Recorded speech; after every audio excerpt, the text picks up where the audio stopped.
Hope all is well.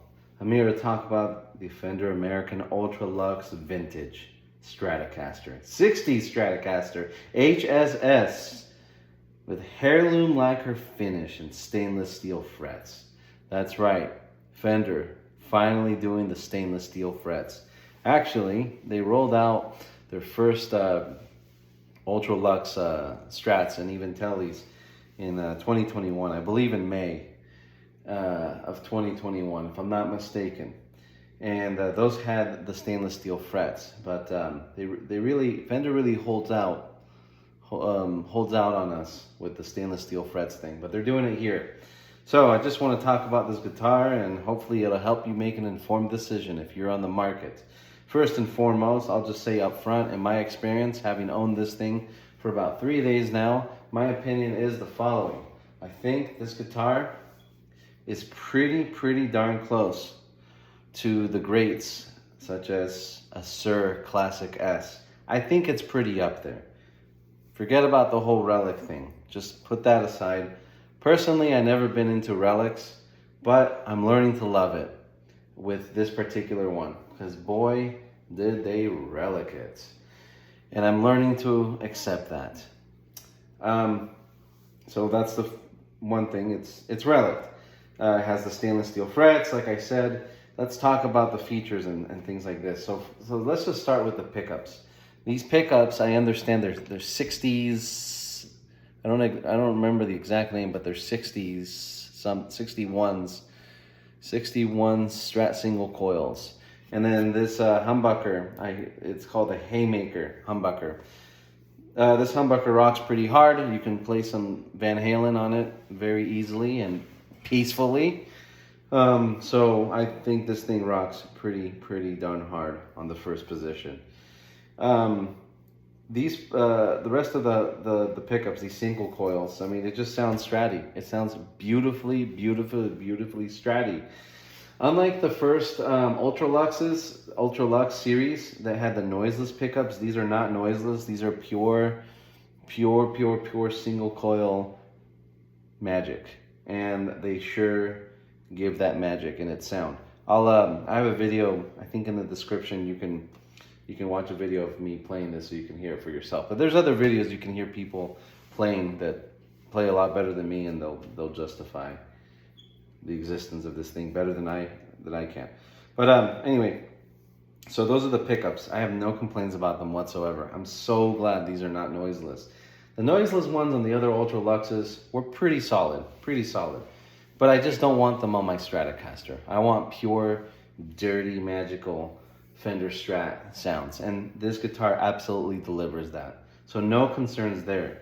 The knobs are very loose, which I like. I'm not sure if people will. Lovely for volume swells, so I got no complaints there. The S1 switch is pretty interesting. I like it a lot. I think it's pretty practical. It really addresses the first and second position. So in the first position, when you hit the S1 switch, you're just getting one of the coils. So it splits, I guess you'd say that it splits the coil. So you're getting that SSS treatment, right? But you're just getting this coil down here. So you're getting that single coil in the first position. I think that's awesome. I think that's very practical. And then in the second position, I thought this was a little weird. Maybe I don't know enough about Strats, but I thought that the standard position for second position is that when you hit the second position, you're getting the first coil of the humbucker plus the middle pickup. I thought that was pretty standard. Well, in this guitar, without the S1 switch, it's giving you the humbucker in parallel plus the middle pickup. I think personally that in the second position, it should just give you what I think is the standard middle pickup and then the first coil down here. And then if you hit the S1 switch, then you're getting the full humbucker in parallel plus the middle position. But it's actually the opposite way around. If you hit the S1 switch, then you're getting the middle pickup and then the bottom coil. I don't think that's a deal breaker. I just found that a little weird. Anyway, so really no serious complaints about the pickups. I think they're outstanding. Let's talk about the neck. So, let me just mention this actually. Take a look at this. What do you see here? That's a pretty thin block. You would think for a guitar of this price, you would get a thick block on your trem system. That's pretty disappointing. I don't think that's right. They should have given us a thicker block, a nice brass block or something to justify the price of this guitar. And that's really my overall feedback is I think this is an amazing guitar, very stratty, very modern feeling on the neck, but I don't think it's worth the price. I think you should wait to find a used one on Reverb. That's my opinion. Otherwise, you might as well just get a Sir. Just get a Sir. Classic S. Anyway, okay, let's talk about the neck. So first of all, with the neck, what they did is this is a rosewood neck, right? Pretty standard. But the neck itself is quarter sawn. It's a quarter sawn neck. I don't know a lot about this, so I'm about to sound like a moron. But my understanding is that the neck, when it's quarter sawn, it means that when the wood was cut for this neck, it was cut in a certain way that is different from how wood is typically cut and then used to make the neck of a guitar. Which my understanding on this means that when it's a quarter sawn cut neck, it's a lot more stable. It's a lot more stable. I don't know how much more stable, especially compared to a roasted maple neck, because this is not roasted maple. But I've always heard good things about that particular method, and that's what Sir does too. All right, this is my Sir right over here. All right, my Classic S, and that has a quarter sawn neck as well, which is something that Sir likes to mention also. So it's a very good feature.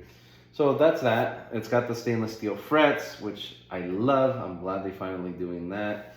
The neck is a 10-14 compound radius.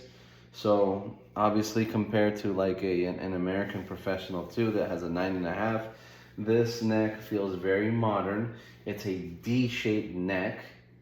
So when I first played this thing, I had to get used to it because I hadn't owned a Strat in a while, other than this Sir Classic S, which, that Sir Classic S has a pretty thick neck.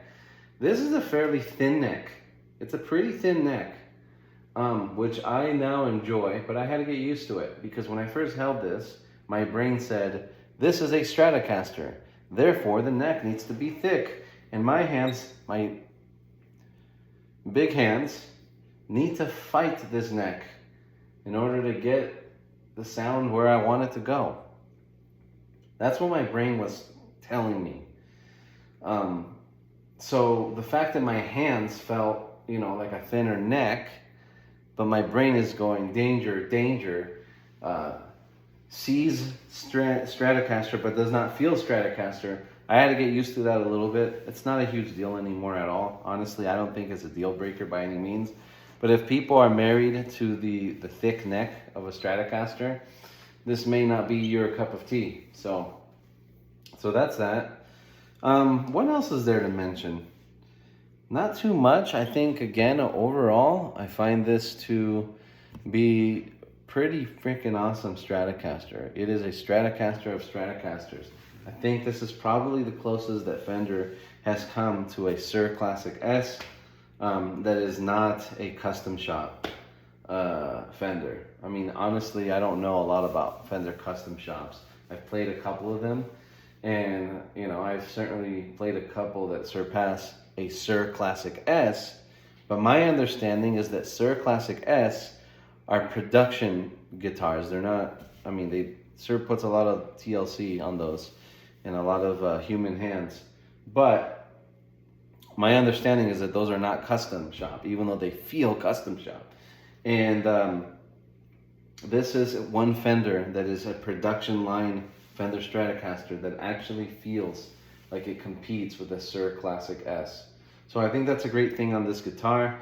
I would just wait till you can find a good deal on Reverb. before buying one of these. Oh, and it comes with strap locks. Look at that. Yeah, that's really nice. I think that's a great thing. And if you like the smell of heirloom, what is it, heirloom lacquer finish, oh, then you're gonna like this. And then the case is very, very cool. Bright orange case. You'll feel like one of those cool kids that you know, that think they're cool because they know about the 60s and the 70s or whatever. Anyway, peace be with you.